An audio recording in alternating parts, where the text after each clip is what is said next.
David Archuleta para sa kanyang Grand Fans Day bukas. Ano kaya ang reaksyon niya sa mga balitang nalilig sila ni Charisse? Jeff Fernando, ikwento mo.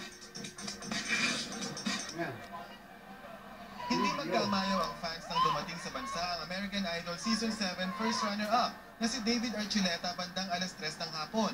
Balik Pilipinas si Archuleta para i-promote ang kanyang bagong album sa malaking fans day na magaganap bukas sa SM Sky Dome. The new album, The Other Side of Down, I'm promoting that. It just came out last month, and so I'm looking forward to doing some promo here in the Philippines. Hindi naman niya naiwasan ang mga tanong na mayroon na raw namamagitan sa kanila ng kaibigan si Charisse. But I'll get to see her next week, so it'll be good to see. Charisse is awesome.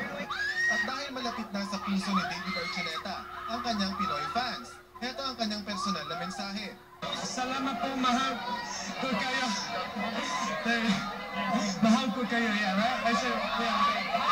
Alright,